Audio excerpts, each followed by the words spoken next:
Good morning guys. तो ये है हमारा यूनिट 3 का part 2 biomolecules.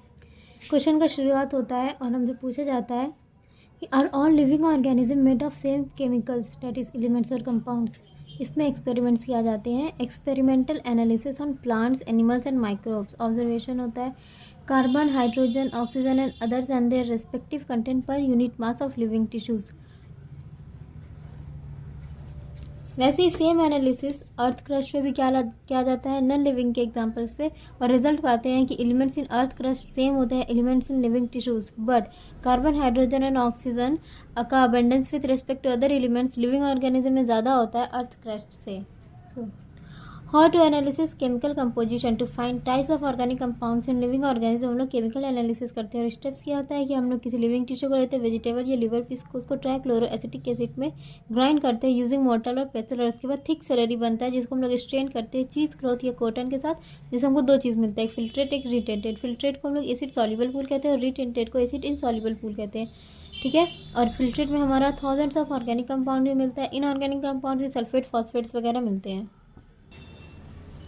How to identify particular organic compounds. इसके लिए कैसे करते हैं, स्टेप्स क्या है, पहले हम कंपाउंड को एक्सट्रैक्ट करते हैं, इसको सेपरेशन टेक्निक्स में डालते हैं, उसके बाद सेपरेट्स करते हैं कंपाउंड को from all other compound that it isolates and purify compound. Analytical technique क्या होता है, आइडिया जो देता है हमें, idea of molecular formula and structure of a compound. Living organism में ऑर्गेनिक और इनऑर्गेनिक एलिमेंट कंपाउंड दोनों होते हैं, ये पता चला है bye difference but destructive experiment से। जिसका एक्सपेरिमेंट क्या होता है कि हम वेट लेते हैं लिविंग टिश्यू का, एग्जाम्पल लीफ या लीवर, उसको वेट कहते हैं, सारे वाटर को इवेपोरेट करते हैं तो हम लोग को ड्राई वेट मिलता है, और फिर उसको हम फुली बर्न करते हैं तो जितने भी कार्बन कंपाउंड होते हैं वो कार्बन डाइऑक्साइड और वाटर गैस बन के रिमूव हो जाते हैं, और जो रिमेनिंग ऐश बनता है वो इनऑर्गेनिक एलिमेंट्स हमें देता है। एनसीईआरटी ने एक टेबल दिया है अबंडेंस के हिसाब से, जो ये कुछ एलिमेंट्स है जिसका ह्यूमन बॉडी में अबंडेंस ज़्यादा होता है अर्थ क्रस्ट से, और इन सारे एलिमेंट्स का अर्थ क्रस्ट में ज़्यादा होता है ह्यूमन बॉडी से। ओ चांद में ह्यूमन बॉडी में ज़्यादा होता है, नाका मक्सी में अर्थ क्रस्ट में ज़्यादा होता है। इसका 65%, 46.6%, 18.5%, 0.03%, 0.5%, 0.14%, 3.3%, वेरी लिटिल 0.3%, 0.03%। इसका होता है 2.8, इसका होता है 0.2%, 3.6 से 1.5%, 2.1 से 0.1%, 27.7 से negligible. Inorganic constituent living tissue में कौन कौन से होते हैं, sodium, potassium, calcium, magnesium, water और कुछ कंपाउंड्स होते हैं जैसे कि NaCl, CaCO3, phosphate, sulphates. Elemental analysis से हम लोग क्या पता चलता है, elemental composition of living tissue in hydrogen, oxygen, chlorine, carbon forms में। और कंपाउंड एनालिसिस से क्या पता चलता है, organic and inorganic constituents in living organisms. Biological point of view से अगर देखें तो इसने फंक्शनल ग्रुप को क्लासीफाई किया है अमाइनो एसिड्स, नाइट्रोजनस बेस और फैटी एसिड्स के टर्म्स में। प्राइमरी और सेकेंडरी मेटाबोलाइट्स क्या होते हैं, तो बायोमॉलिक्यूल्स क्या होते हैं, जितने भी कार्बन कंपाउंड्स होते हैं लिविंग टिश्यू में, इन सबको बायोमॉलिक्यूल्स कहते हैं। जैसे कि अमाइनो एसिड जो प्रोटीन्स बनाते हैं, शुगर जो कि कार्बोहाइड्रेट्स बनाते हैं, फैट्स, न्यूक्लिक एसिड, ये सब हमारे बायोमॉलिक्यूल्स हैं।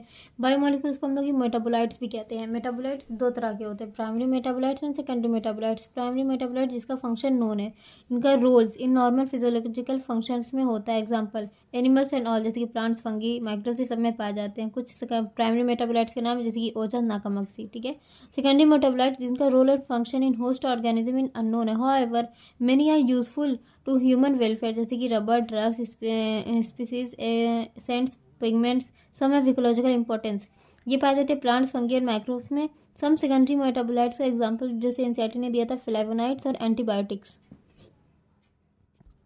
ये एक टेबल दिया था, बहुत इंपॉर्टेंट टेबल है। सेकेंडरी मेटाबोलाइट्स के एग्जाम्पल में pigments, carotenoids, anthocyanin, alkaloids, morphine and codeine, terpenoids, monoterpene and diterpene, essential oil, lemon grass oil, toxin, abrin, resin, lectins, concanavalin, drugs, vinblastine, curcumin, polymeric substance में rubber, gums and cellulose आते हैं।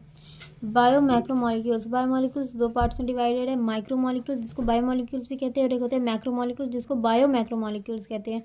Micromolecules का molecular weight 18 to 800 Dalton होता है, इसका more than 10,000 और equal to 10,000 Dalton होता है। ये एसिड सॉल्युबल पूल बनाते हैं। एसिड सॉल्युबल पूल में हम लोगों का साइटोप्लाज्मिक कंपोजिशन होता है, और ये एसिड इन सॉल्युबल पूल बनाते हैं, और एसिड इन सॉल्युबल पूल में साइटोप्लाज्म एंड ऑर्गेनल्स रहते हैं, और ये दोनों साथ में मिलकर के entire chemical components of living organism बनाते हैं। एसिड इन सॉल्युबल पूल का एग्जाम्पल है हमारा सिर्फ 4 ऑर्गेनिक कंपाउंड, कौन कौन से, प्रोटीन, पॉलीसेकेराइड, न्यूक्लिक एसिड और लिपिड। और इनमें से ये तीनों हम लोग का पॉलीमेरिक सब्सटेंस है, ये पॉलीमर नहीं होता है, इसका molecular weight less than 800 Dalton होता है, ये not strictly bio macro molecules है। क्यों? तो फिर ये क्यों एसिड इंसॉल्युबल फॉर्म में प्रेजेंट है? क्योंकि जब हम लोग टिश्यू को ग्राइंड करते हैं तो सेल का स्ट्रक्चर टूट जाता है, जिसकी वजह से सेल मेम्ब्रेन और अदर मेम्ब्रेन भी टूट करके वेसल बनाते हैं जो कि वाटर इनसॉल्युबल होते हैं।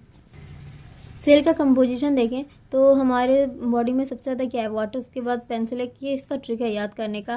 Protein, nucleic acid, carbohydrate, lipids and ions, ठीक है। और देखिए water most abundant chemical in living organism और protein most abundant organic compound in living organism. Water 70 to 90%, protein 10 to 15%, nucleic acid 5 to 7%, carbohydrate, lipids, ions 3 to 1, ठीक है। अब polysaccharides की बात करते हैं। पॉलीसेकेराइड्स में हमारे उसको कार्बोहाइड्रेट्स भी कहते हैं। कार्बोहाइड्रेट का क्लासिफिकेशन कैसे करते हैं? मोनो, ओलिगो और पॉलीसेकेराइड्स में, ठीक है। मोनोसेकेराइड्स को भी दो फॉर्म में हम लोग पढ़ते हैं, ओपन चेन और रिंग फॉर्म में। ओपन चेन भी दो फॉर्म होता है, एल फॉर्म और डी फॉर्म। रिंग फॉर्म में भी दो फॉर्म होता है, अल्फा और बीटा। एल फॉर्म में जब सेकंड OH हमारा लेफ्ट साइड रहता है, डी फॉर्म में जब सेकंड OH हमारा राइट साइड रहता है। अल्फा फॉर्म कब होता है? जब OH बिलो लिखते हैं, और बीटा फॉर्म कब होता है? जब OH को अबव लिखते हैं। ओलिगो कार्बोहाइड्रेट्स जो है उसमें हम लोगों के डायओलिगोन्यूक्लियोटाइड, ट्राइओलिगोन्यूक्लियोटाइड और टेट्राओलिगोन्यूक्लियोटाइड होते हैं। पॉलीसेकेराइड्स में हम लोगों का होमोपॉलीसेकेराइड, हेटेरोपॉलीसेकेराइड्स होते हैं। होमोपॉलीसेकेराइड्स भी दो तरह के होते हैं, सिंपल और कॉम्प्लेक्स। सिंपल में स्टार्च, ग्लाइकोजन, सेल्यूलोज, इनुलिन है, और कॉम्प्लेक्स में काइटिन है। कार्बोहाइड्रेट्स क्या होते हैं? Compounds of carbon, hydrogen and oxygen. इसको हाइड्रेट्स ऑफ कार्बन भी कहते हैं। स्वीट इन टेस्ट होते हैं, स्मॉलिश यूनिट इसका शुगर होता है, इसलिए इसको सेकेराइड्स कहा जाता है। केमिकल कार्बोहाइड्रेट जो होता है aldehyde derivatives of polyhydroxy alcohol होते हैं, जिसको एल्डोस कहते हैं, या फिर ketone derivatives of polyhydroxy alcohol होता है, जिसको कीटोस कहते हैं। एल्डोज, ये देखिए पॉलीहाइड्रोक्सी अल्कोहल में लास्ट में एल्डिहाइड है। एल्डिहाइड का पोजीशन एट कार्बन 1 पे होता है, ऑलवेज टर्मिनल पे होता है। कीटोस, इसमें कार्बन 2 पे है। कीटोन का पोजीशन एट कार्बन 2 सब टर्मिनल होता है। क्लासिफिकेशन ऑफ कार्बोहाइड्रेट देखिए तो मोनोसेकेराइड्स में सिंपलेस्ट शुगर होता है, can not be broken further. General formula होता है इसका CnH2nOn। N is number of carbon, N 3 से 7 तक हो सकता है, ठीक है। मोनोसेकेराइड, सारे मोनोसेकेराइड जो होते हैं वो हमारी रिड्यूसिंग शुगर होते हैं, क्योंकि इनके पास फ्री एल्डिहाइड या कीटोन होता है। ट्रायोस, ग्लाइसरल्डिहाइड, डाईहाइड्रोक्सी एसीटोन होता है। Tetrose, erythrose, threose, pentose, ribose, xylose, arabinose, hexose, glucose, fructose, galactose, heptose, glucoheptose, galactoheptose. और ये पेंटोज, हेक्सोज शुगर जो है इनका बायोलॉजिकल इंपॉर्टेंस बहुत ज़्यादा होता है, और ये पाए जाते हैं ओपन चेन में भी और रिंग फॉर्म में भी। ओपन चेन जो है उनका एल फॉर्म होता है, डी फॉर्म होता है। एल फॉर्म जब OH हम लोगों को लेफ्ट साइड लिखते हैं तो ये एल फ्रुक्टोज है, क्योंकि ये 6 कार्बन का है और इसमें कीटोन है। डी फॉर्म OH हमारा राइट साइड प्रेजेंट होता है, ये 5 कार्बन का है और इसमें एल्डिहाइड है, ये डी राइबोज है। रिंग फॉर्म हमारा 2 होता है, फ्यूरानोज और पायरानोज। फ्यूरानोज 5 कार्बन का 5 रिंग का होता है, जिसमें से रिंग में 4 कार्बन और 1 ऑक्सीजन होता है। पायरानोज 6 रिंग का होता है, जिसमें से 5 कार्बन और 1 ऑक्सीजन होता है। इसमें OH हम लोग ब्लू लिखे हैं तो ये अल्फा राइबोज है, और इसमें OH अबव लिखे हैं तो ये बीटा ग्लूकोज है, क्योंकि ये 6 कार्बन का, ये 5 कार्बन का है। ओलिगोन्यूक्लियोटाइड क्या होता है? पॉलीमर ऑफ 2 to 9 मोनोसेकेराइड से बनता है। Carbon carbon bond glycosidic bond से बनता है, फॉर्म बाय डिहाइड्रेशन होता है। डाइसेकेराइड्स की बात करें तो डाइसेकेराइड्स में हमारे पास 3 है, maltose, malt sugar, sucrose, cane sugar, lactose, milk sugar. इनका मोनोसेकेराइड का यूनिट क्या क्या है? माल्टोज बनता है अल्फा ग्लूकोज, और अल्फा ग्लूकोज से। सुक्रोज बनता है अल्फा ग्लूकोज और बीटा फ्रुक्टोज से। लैक्टोज बनता है बीटा गैलेक्टोज और बीटा ग्लूकोज से। बॉन्ड क्या है? Alpha 1,4 linkage, alpha beta 1,2 linkage, और इसमें बीटा 1,4 लिंकेज है। ये हमारा रिड्यूसिंग है। सिर्फ सुक्रोज जो होते हैं वो नॉन रिड्यूसिंग है, ये भी रिड्यूसिंग है। ट्राइसेकेराइड्स में रैफिनोज है, ग्लूकोज, गैलेक्टोज, फ्रुक्टोज। टेट्रासेकेराइड्स में स्ट्रेचियोज है, ग्लूकोज, फ्रुक्टोज और 2 गैलेक्टोज। पॉलीसेकेराइड्स की बात करें तो ये लॉन्ग चेन्स ऑफ शुगर्स है, polymers of large number of monosaccharide, threads, literally cotton thread जैसा होता है। सिंपल होमोपॉलीसेकेराइड्स की बात करें तो स्टार्च है सबसे पहला। Homopolymer of alpha D glucose है, store house of energy in plant tissue है, फॉर्म करता है हेलिकल सेकेंडरी स्ट्रक्चर, इसीलिए होल्ड करता है आयोडीन का। और स्टार्च आयोडीन कॉम्प्लेक्स जो होता है वो ब्लू कलर का होता है। इसके 2 पार्ट्स होते हैं, अमाइलोज और अमाइलोपेक्टिन। अमाइलोज जो होता है स्ट्रेट चेन होता है, अमाइलोपेक्टिन ब्रांच्ड होता है, इसमें 200 से 1000 ग्लूकोज यूनिट होता है, ठीक है। ये 15 to 20% होता है वाटर सॉल्युबल होता है, ये 80 to 85% होता है वाटर इनसॉल्युबल होता है। ये ब्रांच्ड होता है, इसीलिए अल्फा 1,4 लिंकेज होता है स्ट्रेट चेन में, और अल्फा 1,6 लिंकेज होता है ब्रांचिंग साइड पे। कंसिस्ट करता है 2000 to 200,000 glucose molecule, forming straight chain and branches after 25 glucose unit, ठीक है। ग्लाइकोजन की बात करें तो ये भी होमोपॉलीमर है। ग्लूकोज का रिजर्व फूड होता है एनिमल्स में with in liver and muscles. ये सिमिलर टू अमाइलोपेक्टिन होता है बट मोर ब्रांच्ड होता है। Also found in yeast and fungi. In polysaccharides mainly glycogen में राइट हैंड जो होता है वो रिड्यूसिंग होता है, लेफ्ट हैंड जो होता है वो नॉन रिड्यूसिंग होता है। इसलिए ग्लाइकोजन में एक रिड्यूसिंग और बहुत सारे नॉन रिड्यूसिंग एंड होते हैं। ये एनसीईआरटी में डायग्राम दिया गया है। ये स्ट्रेट चेन अल्फा 1,4 लिंकेज के साथ, ये ब्रांच अल्फा 1,6 लिंकेज के साथ। सेल्यूलोज जो होता है होमोपॉलीमर होता है बीटा डी ग्लूकोज का, ये स्ट्रेट चेन होता है, बीटा 1,4 लिंकेज होता है, हैविंग 6,000 मॉलिक्यूल्स होता है। सेल्यूलोज चूँकि हमारा स्ट्रेट चेन है, इसमें कॉम्प्लेक्स नहीं है, इसलिए आयोडीन को होल्ड नहीं कर सकता है। सेल्यूलोज के प्रोडक्ट्स क्या क्या होते हैं? Plant cell wall, paper made from paper, plant pulp, cotton fibre, inulin, homopolymer of beta fructose having beta 2,1 linkage.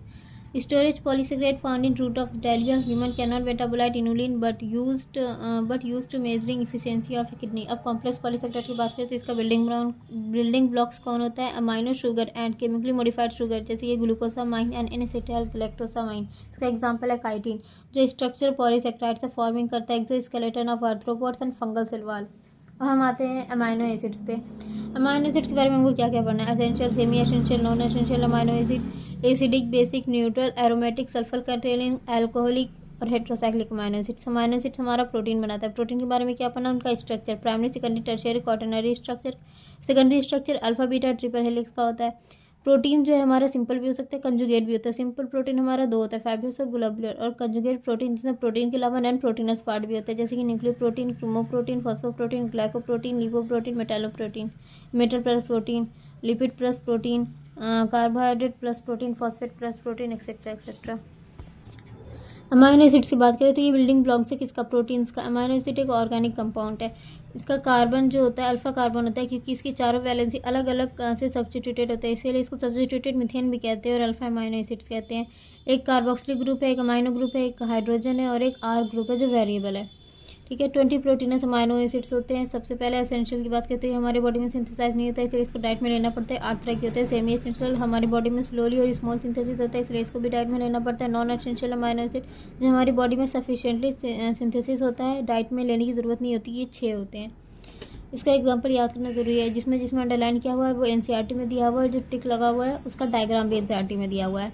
Lysine, leucine, isoleucine, valine, tryptophan, phenylalanine, methionine और थ्रियोनिन। और ये अर्जिनिन, हिस्टीडीन है। Non essential में alanine, glycine, proline, serine, aspartate और glutamate. अगर hydrogen लग जाएगा तो ग्लाइसिन, अगर CH3 लग जाएगा तो एलेनिन, अगर CH2OH लग जाएगा तो सेरिन। और amino acid chemical and physical properties due to carboxylic group and amino group and R group की वजह से होता है। अमाइनो एसिड का types on the basis of nature of carboxylic and amino group. Acidic amino acid, glutamic acid, aspartic acid, glutamate, aspartate भी कहते हैं। Glutamate को हम लोग ई से रिप्रेजेंट करते हैं। बेसिक अमाइनो एसिड लाइसिन और अर्जिनिन। ठीक है, न्यूट्रल अमाइनो एसिड एग्जाम्पल में सिर्फ वैलिन दिया है एनसीईआरटी में। एरोमेटिक का tyrosine, phenylalanine and tryptophan. Tyrosine का TYR और Y भी लिखते हैं। ये एनसीईआरटी के बाहर है, लेकिन इसका एग्जाम्पल ये सब दिया हुआ है एनसीईआरटी में। Sulphur containing amino acid cysteine और मिथ्योनिन है। अल्कोहलिक अमाइनो एसिड सेरिन और थ्रियोनिन है। Heterocyclic amino acid proline, hydroxyproline और हिस्टीडीन है।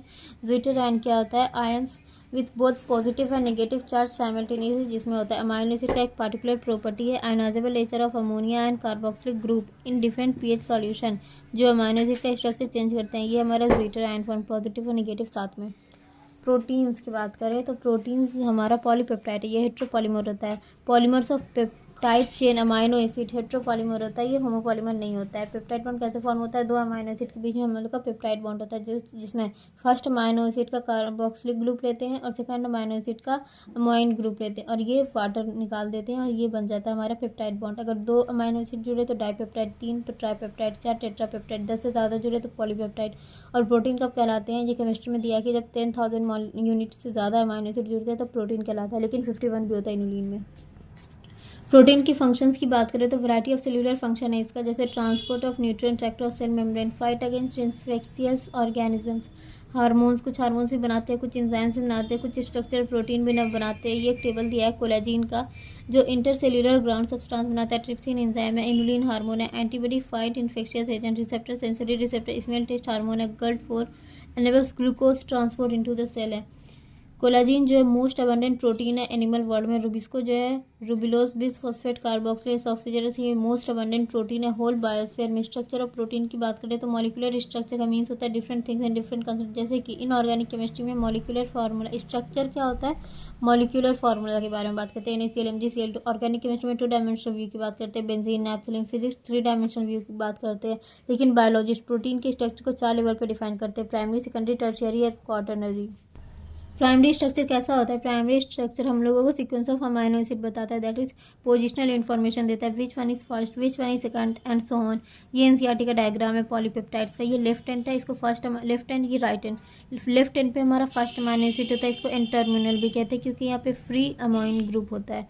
ये राइट एंड है, हमारा लास्ट अमाइनो एसिड होता है, इसको सी टर्मिनल भी कहते हैं क्योंकि यहाँ पे फ्री कार्बोक्सिलिक ग्रुप होता है। बॉन्ड इसमें पेप्टाइड और वंटर वाल होता है और ये दोनों बॉन्ड सब में प्रेजेंट होता है। Secondary structure, protein threads not exist throughout as an extended rigid rod, इसीलिए प्रोटीन का थ्रेड जो होता है वो फोल्ड हो जाता है हेलिक्स में, और ये helix similar to revolving staircase होता है, इसीलिए of course only some portion of proteins arranged in helical form, other region fold into other forms. इसको हम लोग सेकेंडरी स्ट्रक्चर कहते हैं। अल्फा हेलिक्स जो होता है only right handed helix present होते हैं। उसका एग्जांपल केराटिन प्रोटीन है जो हेयर में प्रेजेंट होता है। इसमें बॉन्ड क्या होते हैं, एक तो पेप्टाइड और वंडर वाल होते ही हैं और इंट्रामोलिक्यूलर हाइड्रोजन बॉन्डिंग भी होता है। और केमिस्ट्री में दिया है कि इसमें डाइसल्फाइड बॉन्ड भी होता है। बीटा प्लेटेड शीट, इसका एग्जांपल फिब्रियन है। सिल्क प्रोटीन, इसमें भी बॉन्ड पेप्टाइड बॉन्ड वंडर वाल होते हैं और इंटरमोलिकुलर हाइड्रोजन बॉन्डिंग होती है। केमिस्ट्री में दिया है कि इसमें भी डाइसल्फाइड बॉन्ड होते हैं। ट्रिपल हेलिक्स की बात करें तो एग्जांपल कोलाजिन होता है, इसको डिस्कवर किया था GN रामचंद्र ने। ये एनसीईआरटी में डायग्राम दिया अल्फा हेलिक्स और बीटा प्लेटेड शीट का। टर्शियरी स्ट्रक्चर की बात करें तो टर्शियरी स्ट्रक्चर जो होता है लॉन्ग प्रोटीन चेन जो होता है वो फोल्डेड अपॉन इटसेल्फ हो जाता है like hollow woollen ball. 3 dimensional view देता है, necessary for protein biological activities होता है क्योंकि एंजाइम ओनली फंक्शन होता है इन 3D स्ट्रक्चर में। टर्शियरी स्ट्रक्चर में as it provide crevices that called active sites of enzymes, कुछ गड्ढे बनते हैं, ठीक है, वो एक्टिव साइट्स कहलाते हैं। ये हाइड्रोजन बॉन्ड है, ये एनसीईआरटी का डायग्राम है। ये डाइसल्फाइड बॉन्ड है, ये भी एक एनसीईआरटी का डायग्राम है टर्शियरी स्ट्रक्चर का। इसमें बॉन्ड कौन कौन से होते हैं, पेप्टाइड बॉन्ड वंडरवाल बॉन्ड्स होते हैं, हाइड्रोजन बॉन्ड भी, डाइसल्फाइड बॉन्ड भी, आयनिक कोवेलेंट और हाइड्रोफोबिक बॉन्ड भी होते हैं। क्वाटरनरी स्ट्रक्चर की बात करें तो सम प्रोटीन्स जो होते हैं assembly of more than 1 polypeptide और सब यूनिट से बने होते हैं। क्वाटरनरी स्ट्रक्चर क्या है, the manner of arrangement of individual folded polypeptide, ये subunit with respect to each other. जैसे कि एग्जाम्पल पहला है लीनियर स्ट्रिंग्स ऑफ स्फीयर की जैसे भी हो सकते हैं, spheres arranged one upon each other in the form of a cube और प्लेट, इस तरह से। अडल्ट ह्यूमन हेमोग्लोबिन 4 सब यूनिट्स का बनाता है, 2 अल्फा टाइप सब यूनिट है, 2 बीटा टाइप सब यूनिट है। ये है हमारा क्वाटरनरी स्ट्रक्चर का डायग्राम। सब bond disulphide bond hydrogen bond सब होते हैं। ये हम लोगों को जस्ट केमिस्ट्री साइड से है। जैसे कि types of protein, simple protein और कंजुगेट प्रोटीन दोनों होते हैं। सिंपल प्रोटीन जो बने होते हैं सिर्फ प्रोटीन पार्ट से, ओनली अमाइनो एसिड से, और conjugate protein made up of both proteinaceous and non proteinaceous part. ये जो होते हैं simple protein on the basis of shapes 2 तरह के होते हैं, फाइब्रस एंड ग्लोब्यूलर। फाइब्रस में पॉलीपेप्टाइड चेन मॉलिक्यूल लॉन्ग होता है, थिन होता है, थ्रेड लाइक होता है, like side by side parallelly होता है, शेप फाइबर लाइक होता है। ये जनरली सेकेंडरी स्ट्रक्चर में होता है। इसमें bond hydrogen bond and disulphide bond होता है। ये वाटर इनसॉल्युबल होता है। ग्लोबुलर प्रोटीन की बात करें तो पॉलीपेप्टाइड चेन मॉलिक्यूल जो होता है फोल्ड्स इनटू स्फीयर, इसलिए इसका शेप स्फेरिकल हो जाता है, 3 डायमेंशनल जैसा दिखता है। वाटर सॉल्युबल होता है ये, और जैसे ही साइज इंक्रीज करता है सॉल्युबिलिटी डिक्रीज करती है और हीट कोगुलेटिव प्रॉपर्टी इंक्रीज करती है। एग्जांपल की बात करें तो फाइब्रस का एग्जांपल हम लोगों का केराटिन है, मायोसिन है और कोलाजिन है। केराटिन हेयर्स में पाए जाते हैं, वुलन सिल्क्स में पाए जाते हैं, और हेयर्स एंड फिंगर नेल्स में ये स्ट्रक्चरल रोल भी प्ले करता है। मायोसिन मसल्स में पाए जाते हैं, कोलाजिन स्किन, बोन और कार्टिलेज में पाए जाते हैं। बोन एंड कार्टिलेज में ये स्ट्रक्चरल रोल प्ले करता है। और ग्लोबुलर प्रोटीन का एग्जांपल क्या है, insulin, albumin, haemoglobin, almost all enzyme, plasma protein, antibodies in mammals, और ये सब हम लोगों का मेटाबॉलिक रोल प्ले करता है। और केमिस्ट्री में दिया कि ग्लोबुलर प्रोटीन का स्ट्रक्चर होता है ये सब। Primary structure chain of amino acid का सीक्वेंस बताया था, उसके बाद सेकेंडरी स्ट्रक्चर बनता है pleated sheet, alpha helix, beta sheet, इसमें हाइड्रोजन बॉन्ड और डाइसल्फाइड लिंकेज भी होते हैं। टर्शियरी स्ट्रक्चर, इसमें भी डाइसल्फाइड लिंकेज होता है। उसके बाद क्वाटरनरी स्ट्रक्चर बनता है जिसमें हेमोग्लोबिन ग्लोबुलर प्रोटीन का होता है। लिपिड्स की बात करें तो लिपिड्स हमारा वाटर सॉल्युबल होता है, वाटर इनसॉल्युबल होता है। लिपिड्स 3 तरह के हो सकते हैं, या तो फैटी एसिड, या तो ग्लिसरॉल, या तो combination of both fatty acid and glycerol, जिसको हम लोग सिंपल लिपिड कहते हैं। कंपाउंड लिपिड भी होते हैं जिसमें नॉन लिपिड पार्ट भी होते हैं। उसको कंपाउंड लिपिड कहते हैं। फैटी एसिड क्या होता है? फैटी एसिड ऑर्गेनिक कंपाउंड है having hydrocarbon chain and at the end carboxyl group is present. ये देखो ये हाइड्रोकार्बन चेन है हमारा और लास्ट में कार्बोक्सिल ग्रुप प्रेजेंट है। और हमारा कुछ भी हो सकता है, मिथाइल, इथाइल, CH2NN 1 to 19 कुछ भी हो सकता है। फैटी एसिड हमारा दो तरह का होता है, एक सैचुरेटेड जहाँ सिर्फ कार्बन कार्बन सिंगल बॉन्ड होते हैं, अनसैचुरेटेड जहाँ कार्बन कार्बन सिंगल बॉन्ड के साथ कार्बन कार्बन डबल बॉन्ड भी होता है। इसका जनरल फार्मूला क्या है? CnH2nO2 n is equal to number of carbons. इसका जनरल फार्मूला होता है CnH2n - 2xO2 n is equal to number of carbon है और x is equal to number of double bounds है। एनसीईआरटी ने सिर्फ दो ही एग्जांपल दिया है, पाल्मेटिक एसिड और एराकिडोनिक एसिड। ठीक है, पाल्मेटिक एसिड 16 कार्बन का इंक्लूडिंग कार्बोक्सिल ग्रुप, ये 14, 15, 16। एराकिडोनिक एसिड 20 कार्बन का होता है, इस तरह से लिखते हैं। ठीक है, अब स्ट्रेटिफिकेशन कैसे होता है? फैटी एसिड एंड ग्लिसरॉल का स्ट्रेटिफिकेशन देखें तो ये फैटी एसिड का OH लगता है और ग्लिसरॉल का H लगता है और वाटर निकल जाता है, इसी को हम लोग स्ट्रेटिफाई कहते हैं। अब ग्लिसरॉल क्या है? डाई हाइड्रोक्सी प्रोपेन होता है। एनसीईआरटी ने इसका डायग्राम भी दिया है। लिपिड का क्लासिफिकेशन करें तो सिंपल लिपिड होते हैं, कंपाउंड लिपिड होते हैं, डिराइव्ड लिपिड होते हैं। सिंपल लिपिड किसको कहते हैं? जो हमारा स्टर से बनते हैं फैटी एसिड और अल्कोहल के। और अगर अल्कोहल हमारा ग्लिसरॉल रहा तो फैट्स एंड ऑयल्स बनते हैं, और अल्कोहल अदर देन ग्लिसरॉल रहा तो वैक्स बनता है। ठीक है, ग्लिसरॉल के साथ फैटी एसिड का स्ट्रेटिफिकेशन करते हैं तो मोनोग्लिसराइड, डाइग्लिसराइड, ट्राइग्लिसराइड सब कुछ बन सकता है। ट्राइग्लिसराइड का स्ट्रक्चर हमारे एनसीईआरटी ने दिया है ये इस तरह से। R1, R2 and R3 fatty acids है। ऑयल एंड फैट्स के बारे में बताया कि ऑयल पे अनसैचुरेटेड फैटी एसिड्स होता है, लो मेल्टिंग पॉइंट होता है, इसलिए remains as oil in sweeter, example gingelly oil. Fats क्या है? सैचुरेटेड फैटी एसिड्स है प्लस हाई मेल्टिंग पॉइंट है, इसलिए एग्जिस्ट करता है सॉलिड स्टेट में एट रूम टेम्परेचर, जैसे कि butter and ghee. Compound lipids की बात करें तो इसमें lipid plus non lipid parts भी होते हैं, एग्जांपल इसका फॉस्फोलिपिड्स है जिसमें lipid plus phosphorus and phosphorylated organic compound होते हैं फाउंड इन सेल मेम्ब्रेन। मोस्ट कॉमन हम लोगों का लेसिथीन होता है, ये लेसिथीन का डायग्राम दिया हुआ है एनसीईआरटी में। फॉस्फोलिपिड क्या होता है? फॉस्फोलिपिड लेसिथीन जो है उसमें फॉस्फोराइलेटेड नाइट्रोजनस कंपाउंड होता है, ये फॉस्फेट भी है, नाइट्रोजन कंपाउंड भी, जिसको कोलिन कहते हैं। और दूसरा है ग्लाइकोलिपिड, जिसको स्पिग्नोलिपिड भी कहते हैं, ये न्यूरल टिश्यू में मेनली प्रेजेंट होता है। न्यूरल टिश्यू का लिपिड जो होता है वो कॉम्प्लेक्स स्ट्रक्चर का होता है। डिराइव लिपिड में दो आते हैं, टर्पिनोइड्स और स्टेरॉइड्स। स्टेरॉइड्स में फैटी एसिड एब्सेंट होते हैं बट लिपिड लाइक प्रॉपर्टीज होते हैं। इसका शेप 4 क्लोज रिंग का होता है जिसमें से 3 हेक्सागोन और 1 पेंटागोन होता है। स्टेरॉइड्स में अगर OH ग्रुप को ऐड कर दे तो उसको स्टेरॉल कहते हैं। और most common and abundant sterol animals में हम लोगों को कोलेस्ट्रॉल है और प्लांट्स में इर्गेस्टेरॉल है। एसिटिक एसिड जो है प्रीकर्सर ऑफ कोलेस्ट्रॉल है। कोलेस्ट्रॉल हमारा लीवर में सिंथेसिस होता है, ये हमारे कोलेस्ट्रॉल का स्ट्रक्चर है। न्यूक्लिक एसिड्स की बात करें तो न्यूक्लिक एसिड्स एक पॉलीन्यूक्लियोटाइड है, पॉलीमर्स ऑफ न्यूक्लियोटाइड्स है। न्यूक्लिक एसिड में 3 कंपोनेंट्स होते हैं, फॉस्फेट जिसको फॉस्फेरिक एसिड भी कह सकते हैं, लेकिन फॉस्फोरस एसिड नहीं है, याद रखना। पेंटोज शुगर मोनोसेक्राइड्स का होता है, नाइट्रोजन बेस हेड्रोसाइक्लिक कंपाउंड्स बने होते हैं। ये फॉस्फेट्स का डायग्राम है, H3PO4 phosphoric acid. Pentose sugar हम लोगों का राइबोज होता है, बीटा राइबोज होता है जो RNA में पाया जाता है, और DNA में डीऑक्सीराइबोज पाया जाता है जिसमें से सेकंड कार्बन से O को हटा देते हैं हम लोग, वो डीऑक्सीराइबोज कहलाते हैं। नाइट्रोजनस बेस की बात करें तो नाइट्रोजनस बेस क्या है? Organic compound with heterocyclic ring, दो तरह के होते हैं, प्यूरिन और पायरिमिडीन। प्यूरिन 9 मेंबर रिंग होता है, नाइट्रोजन आइटम 1, 3, 7, 9 पे प्रेजेंट होता है। पायरिडीन 6 मेंबर रिंग होता है, नाइट्रोजन आइटम 1 और 3 पे पाया जाता है। सिर्फ यहाँ पे 1, 3, 7 और 9 पे पाया जाता है। ये प्यूरिन है, ये पायरिमिडीन है। प्यूरिन का एग्जाम्पल एडेनिन एंड ग्वानिन है, पायरिमिडीन साइटोसिन, यूरासिल और थाइमीन है। ये देखिए स्ट्रक्चर, ये एडेनिन है, 6 अमाइनो प्यूरिन ये बनाता है adenosine. Nitrogenous base plus sugar ये होता है हम लोगों का न्यूक्लियोसाइड, और न्यूक्लियोटाइड में बेस शुगर और फॉस्फोरिक एसिड सब मिला हुआ होता है, इसको एडिनाइलिक एसिड कहते हैं। Adenine adenosine adenylic acid, guanine guanosine guanylic acid, cytosine cytidine और cytidylic acid. Thymidine thymine thymidine thymidylic acid, uracil uridine और यूरिडाइलिक एसिड। थाइमिन को हम लोग 5 मिथाइल यूरासिल भी कहते हैं। ठीक है, ये हमारा सिर्फ DNA में प्रेजेंट होता है थाइमिन, और ये हमारा सिर्फ RNA में प्रेजेंट होता है यूरासिल। इस न्यूक्लियोटाइड का स्ट्रक्चर देखें तो ये नाइट्रोजनस बेस शुगर और फॉस्फेट है। नाइट्रोजनस और शुगर ग्लाइकोसिडिक बॉन्ड से जुड़ता है और शुगर और फॉस्फेट ईस्टर बॉन्ड से जुड़ता है। ग्लाइकोसिडिक बॉन्ड जो होता है इसमें कार्बन नाइट्रोजन कार्बन लिंकेज होता है, और प्यूरिन अगर होता है तो 1,9 ग्लाइकोसिडिक बॉन्ड बनता है। अगर पायरिमिडीन होता है तो 1,1 ग्लाइकोसिडिक बॉन्ड बनता है। नाइट्रोजनस बेस शुगर मिला करके न्यूक्लियोसाइड बनता है, और नाइट्रोजनस बेस शुगर और फॉस्फेट मिला करके न्यूक्लियोटाइड बनता है। न्यूक्लिक एसिड हमारा दो तरह का होता है, DNA और RNA consist of nucleotides only as such genetic material exhibits wide variety of secondary structure। इसका एग्जांपल है DNA सेकेंडरी स्ट्रक्चर में एग्जिस्ट करता है। वाटसन एंड क्रिक ने बताया था, उसने दिया था DNA डबल हेलिक्स मॉडल। ठीक है, न्यूक्लिक एसिड कैरी करता है हेरिडेटरी इन्फॉर्मेशन को and passed from parental generation to progeny, इसीलिए nucleic acid serves as genetic material.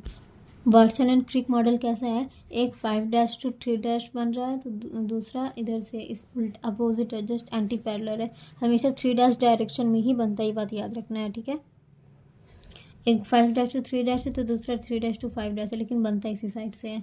Adenine thiamine के साथ डबल बॉन्ड बनाता है, ग्वानिन साइटोसिन के साथ ट्रिपल बॉन्ड बनाता है, और ये दोनों हम लोगों का फॉस्फोडाइस्टर बॉन्ड से जुड़ता है, 2 न्यूक्लियोटाइड हमेशा 3 to 5 phosphodiester bond. 2 strands of polynucleotide anti parallel होते हैं, रन्स इन अपोजिट डायरेक्शन। ये अपोजिट डायरेक्शन में रन्स कर रहे हैं ना, ये देखिए, ये एनसीईआरटी का डायग्राम है।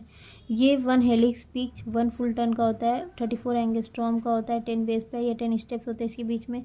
ये जो बेस पेयर है, राइस पर बेस पेयर 3.4 एंगस्ट्रॉम का होता है, और एक कंप्लीट ये एक बार करते हैं तो 36 डिग्री मूव करता है, इसीलिए कंप्लीट टर्न में हम लोगों का ये 360 डिग्री मूव करवा देता है। ये बैकबोन जो बना होता है शुगर फॉस्फेट और शुगर का बना होता है, ये नाइट्रोजनस बेस जो होता है प्रोजेक्टेड मोर और less perpendicular to this backbone but face inside. ये हम लोगों का BDNA का डायग्राम दिया हुआ है। Each strands appear like helical staircase और each step of ascent represented by pairs of base pair. More than dozen DNA forms named after English alphabets with unique structure and function। Chargaff rules क्या होता है, ये हम लोगों को class 12 के NCERT में दिया है कि जितना एडेनिन होगा उतना थायमिन होगा, जितना ग्वानिन होगा उतना साइटोसिन होगा। एडेनिन बाय थायमिन 1 होगा, ग्वानिन बाय साइटोसिन 1 होगा।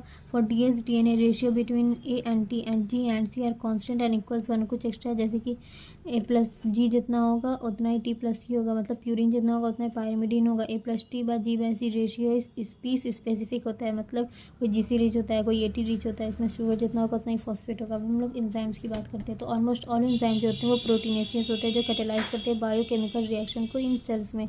कुछ एंजाइम्स जो होते हैं वो RNA के बने होते हैं, न्यूक्लिक एसिड के, इसको हम लोग राइबोजाइम्स कहते हैं। एंजाइम्स प्रोटीन के तरह ही primary structure, secondary structure, tertiary structure, quaternary structure exist करते हैं। Primary structure sequence of amino acid sequence of protein का बताता है, सेकेंडरी स्ट्रक्चर भी आप जानते ही हैं। टर्शियरी स्ट्रक्चर में protein chain backbone folds upon itself और चेन क्रिस क्रॉस करता है इटसेल्फ को, और मेनी सर्विक्स और पॉकेट्स बनते हैं जिसको हम लोग एक्टिव साइट्स कहते हैं। एक्टिव साइट्स क्या होते हैं, crevices pockets into which substrate, इसीलिए इसको substrate binding sites of enzymes भी कहते हैं। दस एंजाइम तो active site catalyze reaction at higher rates. Inorganic catalyst क्या होता है, जो इफिशिएंटली वर्क करता है हाई टेम्परेचर एंड प्रेशर पे, लेकिन एंजाइम्स बायो कैटलिस्ट जो होता है वो डैमेज होता है high temperature above 40 degree Celsius. But thermostable enzyme जो होता है वो up to 80 to 90 degree Celsius तक स्टेबल रहता है। आइसोलेट कहाँ से आइसोलेट किया जाता है, थर्मोफिलिक ऑर्गेनिज्म से, जो लिफ्ट करते हैं एक्सट्रीमली हाई टेम्परेचर पे, जैसे कि hot vents and sulphur springs. Enzyme की इंपॉर्टेंट क्वालिटी होती है थर्मल स्टेबिलिटी। अगर हम केमिकल रिएक्शन की बात करें तो केमिकल कंपाउंड्स में हमारे 2 तरह का चेंज होता है। फिजिकल चेंज जिसमें शेप चेंज होता है विदाउट बॉन्ड ब्रेकिंग, जैसे कि change in state of matter, ice से वाटर, वाटर से वेपर। केमिकल चेंज होता है, इसी को केमिकल रिएक्शन भी कहते हैं। इसमें ओल्ड बॉन्ड्स ब्रेक करते हैं, न्यू बॉन्ड्स फॉर्म करते हैं ट्रांसफॉर्मेशन में। ये 2 तरह के होते हैं। इनऑर्गेनिक केमिकल रिएक्शन देखिए इस तरह से होता है, BOH का होल 2 H2SO4 से BSO4 और 2H2O बन गया। ऑर्गेनिक केमिकल रिएक्शन कैसे होता है, स्टार्च को हाइड्रोलिसिस किया तो हम लोगों को ग्लूकोज मिला। अब फिजिकल केमिकल रिएक्शन का प्रोसेस, फिजिकल या केमिकल प्रोसेस का रेट कैसे पता करते हैं, amount of product form by time. Rate is equals to amount of product form by कितना टाइम लिया गया। If direction is specified, rate को हम लोग वेलोसिटी भी कहने लगेंगे। ठीक है, फैक्टर्स अफेक्टिंग रेट क्या है, टेम्परेचर थंब रूल के अकॉर्डिंग अगर 10 डिग्री सेल्सियस इंक्रीज़ करेंगे तो रेट डबल हो जाएगा, अगर 10 डिग्री सेल्सियस डिक्रीज़ करेंगे तो रेट डिक्रीज़ बाय हाफ हो जाएगा। एनसीईआरटी का कुछ लाइन है जैसे कि catalyse reaction proceeds at rates higher than that of uncatalyzed one, and when enzyme catalyzed reaction observed rate would be vastly higher than the same but uncatalyzed one। एक example जैसे कि दिया हुआ है, इसमें कार्बन डाइऑक्साइड और water को react करवाते हैं तो हम लोग को कार्बोनिक एसिड बनता है, और इसमें ये रिएक्शन हम लोगों को बहुत स्लो होता है। विदाउट एंजाइम के सिर्फ 200 मॉलिक्यूल्स पर आवर बनता है, लेकिन अगर हम लोग इसमें एंजाइम डाल दें कार्बोनिक एनहाइड्रेट जो कि साइटोप्लाज्म में प्रेजेंट होता है, तो एंजाइम के साथ ये प्रोडक्ट बनता है हम लोगों का 600,000 मॉलिक्यूल्स पर सेकंड 6 लाख, और ये एसिलेट कर देता है रिएक्शन रेट को 10 मिलियंस टाइम्स। मतलब 10⁻7 times 1 crore. There are thousands of types of enzyme, each catalyze a unique chemical metabolic reaction. Therefore ये substrate specificity होती है इसमें। मेटाबॉलिक पाथवे क्या होता है? Multi step chemical reaction when each step catalyze by same या different complex. Glycolysis क्या होता है? जब ग्लूकोज से 2 पायरुविक एसिड बनता है। इसमें 10 different enzyme catalysed metabolic reaction है ये glycolysis. This very metabolic pathway with 1 और 2 एडिशनल रिएक्शन से डिफरेंट एंड प्रोडक्ट हम लोग को मिल जाता है। जैसे कि ह्यूमन स्केलेटल मसल्स में हम लोगों को नॉर्मल कंडीशन में एरोबिक कंडीशन में पायरुविक एसिड बनता है, लेकिन एनारोबिक कंडीशन में लैक्टिक एसिड बनता है, और यीस्ट में फर्मेंटेशन के टाइम इसमें इथेनॉल भी बनता है। How do enzyme brings about such high rates of chemical reaction? तो केमिकल या मेटाबॉलिक कन्वर्जन को हम लोग रिएक्शन कहते हैं। केमिकल जो यूज़ होता है उसमें उसको सबस्ट्रेट कहते हैं जिसका चेंज होता है। एंजाइम्स क्या करता है? सबस्ट्रेट को प्रोडक्ट में बना देता है। ट्रांसफॉर्मेशन पाथवे कैसा है कि सबस्ट्रेट हमारा एंजाइम के साथ मिलता है, रिवर्सिबल प्रोसेस के साथ एंजाइम सबस्ट्रेट कॉम्प्लेक्स बनता है, उसके बाद ये एंजाइम प्रोटीन कॉम्प्लेक्स बनाता है, जिसके बाद हम लोगों का एंजाइम अलग हो जाता है, फ्री एंजाइम अलग हो जाता है, प्रोडक्ट को रिलीज कर देता है। इसमें जो सबस्ट्रेट होता है has to binds enzymes active sites with in given cleft और पॉकेट्स, और substrate has to diffuse to active sites. ये जो होता है ऑब्लिगेटरी फॉर्मेशन होता है, असेंशियल फॉर कैटालिसिस होता है, ट्रांजिएंट होता है, शॉर्ट लिव्ड होता है, डिसोसिएट्स इनटू इट्स प्रोटीन हो जाता है। ड्यूरिंग हेयर सबस्ट्रेट्स का न्यू स्ट्रक्चर बनता है जिसको ट्रांजिशन स्टेट स्ट्रक्चर भी कहते हैं। ये ईपी जो होता है इंटरमीडिएट फॉर्मेशन होता है, very soon after expected bond breaking और मेकिंग कंप्लीट हो जाता है। तो एंजाइम्स फ्री होकर के रिलीज हो जाता है। जो एंजाइम अनचेंज होता है प्रोडक्ट बन जाता है, product release from enzymes active site. इसीलिए सबस्ट्रेट का स्ट्रक्चर चेंज हो जाता है प्रोडक्ट के स्ट्रक्चर में। This transformation pathway must go through so called transition state structure. Also stable substrates के बीच और स्टेबल सबस्ट्रेट से प्रोडक्ट के बीच में जितने भी स्ट्रक्चर्स बनते हैं, मेनी अल्टर्ड स्ट्रक्चर स्टेट, वो सारे अनस्टेबल होते हैं। And all others intermediate structure state, वो सारे अनस्टेबल होते हैं। स्टेबिलिटी क्या होती है? Something related to energy status of the molecule और structure. Concepts of activation energy देखिए तो ये देखिए एक डायग्राम दिया है, इधर पोटेंशियल एनर्जी, इधर प्रोग्रेशन ऑफ रिएक्शन है, ये ट्रांजिशन स्टेट है।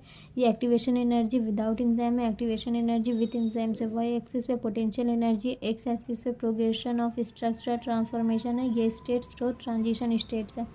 एक्सोथर्मिक रिएक्शन है जिसको स्पॉन्टेनियस रिएक्शन भी कहते हैं, इसमें पी लोअर देन सबस्ट्रेट होता है। एंडोथर्मिक रिएक्शन में जिसमें एनर्जी रिक्वायर्ड रिएक्शन होती है, इसमें पी अबव देन सबस्ट्रेट होता है। दोनों ही एक्सोथर्मिक रिएक्शन और एंडोथर्मिक रिएक्शन में substrate has to go through much higher energy state या transition state.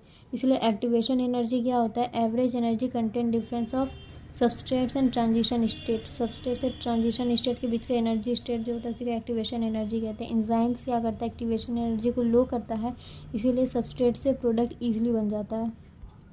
Nature of enzyme action की बात करें तो ये catalytic cycle of enzyme action देता है। जैसे कि सबस्ट्रेट्स एंजाइम्स के साथ बाइंड करके एंजाइम सबस्ट्रेट कॉम्प्लेक्स बनाता है, और एंजाइम प्रोटीन कॉम्प्लेक्स बनता है फिर, और एंजाइम और प्रोटीन दोनों अलग अलग हो जाता है। सबस्ट्रेट्स बाइंड करता है to the enzymes active site के साथ, फिटिंग इनटू एक्टिव साइट्स, और उसके बाद सबस्ट्रेट्स बाइंड यहाँ पे ईएस कॉम्प्लेक्स में बनता है। तो जैसे ही सबस्ट्रेट बाइंड करता है तो एंजाइम अल्टर कर लेता है इट शेप्स को, फिटिंग मोर टाइटली अराउंड सबस्ट्रेट, और उसके बाद एंजाइम एक्टिव साइट्स की जो क्लोज प्रॉक्सिमिटी होती है सबस्ट्रेट के साथ, वो ब्रेक्स करता है केमिकल बॉन्ड्स को, और new enzyme protein complex form हो जाता है, और एंजाइम रिलीज कर देता है प्रोडक्ट को। एंजाइम प्रोडक्ट कॉम्प्लेक्स फॉर्म होता है और एंजाइम रिलीज कर देता है प्रोडक्ट को, जिसे free enzymes ready to bind with another substrates and run through catalytic cycle once again. अब फैक्टर्स अफेक्टिंग एंजाइम एक्टिविटीज़ देखें तो बाय चेंजिंग कंडीशन किसी भी कंडीशन को चेंज करने से हम लोगों के प्रोटीन का 3 डिग्री स्ट्रक्चर चेंज हो जाता है। टेम्परेचर एंड पीएच की बात करें तो एंजाइम फंक्शन करता है narrow temperature and pH range में। एंजाइम का हाईएस्ट एक्टिविटी होती है ऑप्टिमम टेम्परेचर एंड पीएच पे। ये पीएच का, ये ऑप्टिमम पीएच है, ये टेम्परेचर का, ये इसका ऑप्टिमम टेम्परेचर है, यहाँ पे सबसे अच्छा वर्क करेगा। और ऑप्टिमम टेम्परेचर से ज़्यादा हाई टेम्परेचर पे करेंगे तो डिस्ट्रॉय कर देगा एंजाइम एक्टिविटी को, क्योंकि प्रोटीन डीनेचर्ड हो जाता है हीट की वजह से। और अगर लो टेम्परेचर की बात करें तो प्रिजर्व करता है एंजाइम्स को टेम्पोररी इन इनएक्टिव स्टेट। सबस्ट्रेट की कंसंट्रेशन की बात करें तो इस तरह सबस्ट्रेट कंसंट्रेशन है is a velocity of reaction है, इसी का ग्राफ ऐसा बनता है। ये मैक्सिमम वेलोसिटी अटेन कर रहा था और के एम पे half of maximum velocity attain करता है। ये कांस्टेंट हो जाता है क्योंकि एंजाइम का मॉलिक्यूल एक टाइम पे ये कांस्टेंट हो जाता है क्योंकि एंजाइम के मॉलिक्यूल्स कम होते हैं सबस्ट्रेट के मॉलिक्यूल से, और after saturation of this molecules no free enzyme binds with additional substrate. इसलिए अगर हम सबस्ट्रेट का कंसंट्रेशन कितना भी बढ़ाते जाएं रेट ऑफ रिएक्शन को कोई फर्क नहीं पड़ेगा, वो फिक्स्ड हो जाएगा। केम क्या होता है, इसको मैकेलिस मेंटेन कांस्टेंट ये कहते हैं। It is substrate concentration eight which enzymes attain half of maximum velocity. Enzyme की एफिनिटी इन्वर्सली प्रोपोर्शनल टू केम होती है। प्रेजेंस ऑफ स्पेसिफिक केमिकल की बात करें तो केमिकल हम लोगों को दो तरह के होते हैं, एक होता है कॉम्पिटिटिव इनिबिटर, एक होता है नॉन कॉम्पिटिटिव इनिबिटर। कॉम्पिटिटिव अच्छा इनिबिशन इनिबिशन क्या होता है, व्हेन केमिकल जिसको इनिबिटर कह रहे हैं हम लोग वो बाइंड होने से शट्स ऑफ कर देता है एंजाइम की एक्टिविटी को। इस प्रोसेस को हम लोग इनिबिशन कहते हैं। कॉम्पिटिटिव इनिबिशन क्या होता है, इनिबिटर रिजेंबल्स करता है सबस्ट्रेट को in its molecular structure, therefore competes करता है सबस्ट्रेट्स के साथ उसके एक्टिव साइट्स के लिए। ठीक है, ये रिवर्सेबल होता है क्योंकि अगर हम लोग वी मैक्स कॉन्स्टेंट रहता है इफ़ के एम इंक्रीजेस कर दे, इसलिए ये रिवर्सेबल होता है। और नॉन कॉम्पिटिटिव इनिबिटर क्या होता है, इसमें इनिबिटर ना ही सिमिलर टू सबस्ट्रेट होता है nor compete with active site होता है, रादर इस कॉम्प्लेक्स को बनने ही नहीं देता है। इसमें कंपलसरी वी मैक्स डिक्रीज ही होगा, केम कांस्टेंट होता है, ये इरिवर्सिबल होता है। कॉम्पिटिटिव इनहिबिशन का एग्जांपल देखते हैं हम लोग। एनसीईआरटी ने कॉम्पिटिटिव इनिबिशन का एग्जांपल दिया इनिबिशन ऑफ सक्सिनेट डीहाइड्रोजनेज, जिसमें इनिबिटर मेलानोएट है, सबस्ट्रेट सक्सिनेट है। ये इसको मेलानोएट सक्सिनेट को स्ट्रक्चर सिमिलैरिटी में कंपेयर करता है। कंट्रोल करता है बैक्टीरियल पैथोजन को भी सल्फर ड्रग्स में। को फैक्टर्स क्या होता है, चूँकि एंजाइम्स प्रोटीन्स होते हैं देयरफॉर कंपोज्ड ऑफ वन या सेवरल पॉलीपेप्टाइड चेन के होते हैं। को फैक्टर जो होते हैं वो नॉन प्रोटीनस कंस्टिट्यूएंट होते हैं। कुछ एंजाइम्स जो होते हैं acts only in the presence of को फैक्टर, जैसे कि protein plus non proteins. Protein को उसमें अपो एंजाइम कहते हैं, नॉन प्रोटीनस को को फैक्टर कहते हैं, दोनों को मिला करके होलो एंजाइम कहते हैं। को फैक्टर हम लोगों के दो तरह के होते हैं, ऑर्गेनिक इन ऑर्गेनिक। ऑर्गेनिक में प्रोस्थेटिक ग्रुप और कोएंजाइम्स आते हैं, इनऑर्गेनिक में मेटल आयंस आते हैं। प्रोस्थेटिक ग्रुप क्या होता है, ऑर्गेनिक को फैक्टर है, ये अटैच टाइटली विद अपोएंजाइम करता है। इन पर oxidation catalyst him is the prosthetic groups and is the part of the enzymes active sites. और पर ऑक्सीडेशन कैटलिस्ट जो है वो कैटलाइज करता है हाइड्रोजन पर ऑक्साइड्स की रिएक्शन को और बनाता है वाटर एंड ऑक्सीजन। कोएंजाइम जो होता है ये भी ऑर्गेनिक को फैक्टर है, ये लूजली अटैच करता है अपोएंजाइम के साथ। ट्रांजिएंट एसोसिएशन होता है, usually occur during the course of catalysis, attached at the time of reaction. Coenzyme जो होता है cofactor in a number of coenzyme का को फैक्टर होता है in a number of different enzyme catalysed reaction. बहुत सारे enzyme catalysed reaction में को फैक्टर की तरह काम करता है कोएंजाइम। विटामिन जो है एसेंशियल केमिकल कंपोनेंट्स होता है मेनी कोएंजाइम्स का, जैसे कि एग्जांपल है coenzyme NAD and NADP. Nicotinamide adenine dinucleotide contain करता है विटामिन B3 नियासिन को। इनऑर्गेनिक को फैक्टर की बात करें तो मेटल आयंस है जो फॉर्म करता है coordinate bounds with side chain at active sites and one और more coordinate bound with substrate. मतलब इनऑर्गेनिक को फैक्टर जो होता है वो बॉन्ड बनाता है एंजाइम के साथ भी और सबस्ट्रेट के साथ भी। एंजाइम के साथ उसके एक्टिव साइट पर, सबस्ट्रेट के साथ वन और more coordinate bound with substrate के साथ। एग्जांपल है zinc is a cofactor of proteolytic enzyme carboxypeptidase and carbonic anhydrase दोनों का ही। अगर हम लोग classification and nomenclature of enzymes देखिए तो thousands of enzymes have been discovered isolated and studies हो चुका है। जिसमें से मोस्ट क्लासिफाइड किया गया डिफरेंट ग्रुप्स में based on types of reaction they catalyze enzymes 6 class में बांटे गए और सब क्लासेस 4 to 13 है और named according to the 4 digit number. Example 5437 जिसमें से 5 रिप्रेजेंट करता है उसी क्लास को पहला वाला। पहला क्लास है उसका ऑक्सीडो रिडक्टेज, जिसमें एक जो रिड्यूस है वो ऑक्सीडाइज हो जाएगा, एक जो ऑक्सीडाइज है वो रिड्यूस होगा। दूसरा है ट्रांसफरेज जिसमें से कोई जी ग्रुप ट्रांसफर कर देता है, ये एस के साथ जी लगा हुआ था, अब ये जी एस ट्रांसफर कर दिया जी को एस डैश के साथ। हाइड्रोलिस क्या होता है, जो हाइड्रोलिसिस करता है ईस्टर का ईथर का पेप्टाइड का ग्लाइकोसिड का सीसी का सीएक्स का पीएन का। इसमें जो ये है जी ट्रांसफर ग्रुप वो हाइड्रोजन के अलावा कुछ भी हो सकता है, हाइड्रोजन नहीं हो सकता है। तो हाइड्रोलिसिस में हम हाइड्रोलिसिस करवाते हैं, ठीक है। लाइसेस में removal of group from substrates mechanism other than hydrolysis जो होता है उसको लाइसेस कहते हैं। ये 4th याद रखना, ये तोड़ता है लीव करता है डबल बॉन्ड्स को, ये दोनों निकल जाएगा इसमें डबल बॉन्ड लग जाएगा। Isomerase interconvertible of optical isomer, geometrical isomer और पोजिशनल आइसोमर। लैगेज क्या करता है, लिंकेज टुगेदर ऑफ 2 कंपाउंड, ये जोड़ता है joining of CO CS CN PO। ये आइसोमेरेज है, interconversion of optical isomer, geometrical isomer, positional isomer, likewise linking together of two compound joining of CO, CS, C and PO।